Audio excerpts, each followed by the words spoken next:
study, I'm going to make the contention that police organizations, since they have the ability to exercise a very powerful control over us, they should ascribe to media and communications methods of a higher standard than other civilian organizations when conducting public affairs information operations.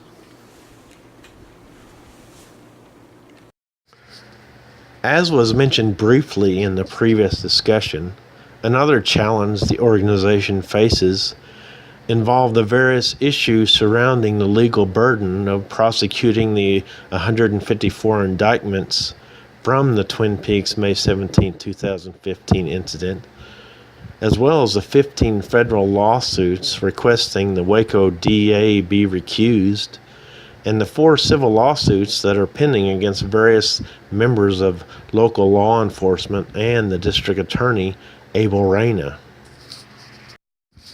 While most of this burden is on DA Reyna, the Waco PD's communication mechanisms overlap to include McLennan County and Waco City government offices from a systems theory approach. And the media coverage inspired by all this litigation could be a potential threat if the Waco PD does not handle the media relations aspect professionally in the future. It was also previously mentioned that the local governments appear to be in a deficit of $250,000. The City Council had just requested federal assistance to cover the huge tab of overtime.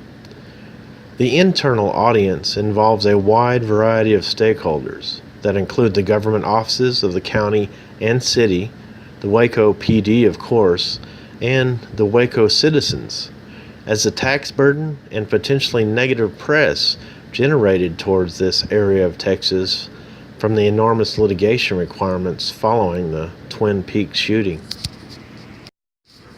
The external audience of the Waco PD's communications, public informations mechanisms is the rest of the country, as following the Twin Peaks May 17, 2015 incident, a magnifying glass has been placed on the organization in the form of national press coverage.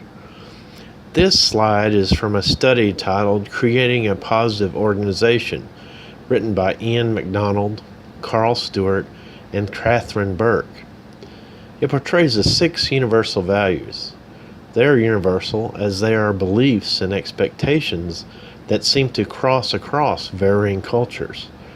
They are important because they help to identify what we expect from uniformed services such as the police and military when it comes to media and communications activities. We especially desire such powerful organizations like this to be honest, trustworthy, courageous, respectful, dignifying, and fair. During this study, I am going to make the contention that police organizations, since they have the ability to exercise powerful control over us, they should ascribe to media and communication methods of a higher standard than other civilian organizations when conducting public information's goings-on. The Department of Defense, the Air Force, Navy, and Army have very strict guidelines in the form of regulations and policies when it comes to their communication system theories. For example, the DoD Public Information Directive states the information officer shall ensure a free flow of news and information to the news media, the general public, and internal audiences, and other applicable forums, and considers it as a force multiplier. The Air Force guidance states that internal communications have a primary means for leaders to communicate with airmen and their families. It goes on to state, the main purpose of conducting internal information programs is to link airmen and their leaders. The Army publication states that the information campaigns and mechanisms should act as a tool for two-way communication and ensure that news coverage is factual and objective, and should distinguish between fact and opinion. That is, that their messages must clearly distinguish between clearly identified editorials, command positions, and commentaries, personal opinion. The Navy instruction states that internal communication also enables an organization to establish, maintain, and employ the traditional two-way communication channels, both upward and downward, between command leaders and command members. The Navy regulation also goes on to state that news coverage will be factual and objective.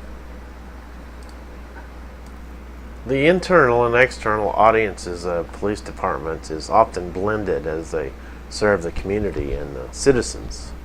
This is certainly the case with Waco PD. A lot of the Facebook posts are your typical newslettery content, feel-good stories and images, serving as an internal communication device in that manner.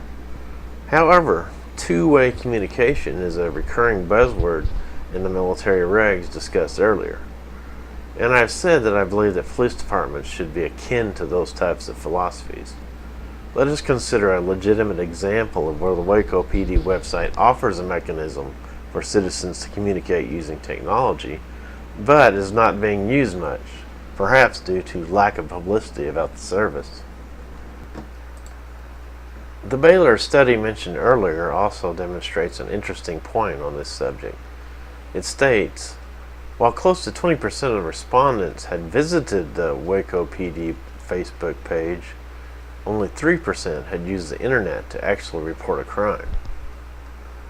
This isn't surprising because when one clicks on the link, it is broken.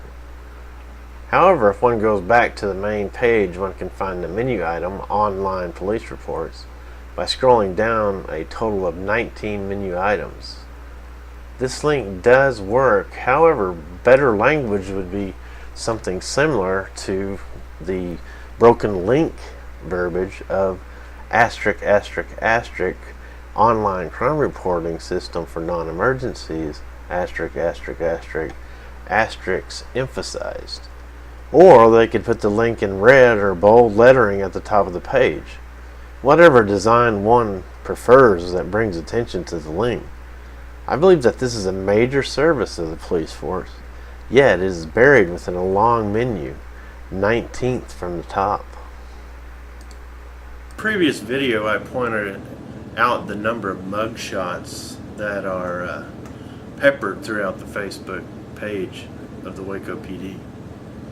Is this the major service being provided by the Waco PD to its citizens, while ignoring a major technological improvement to serving people with online crime reporting?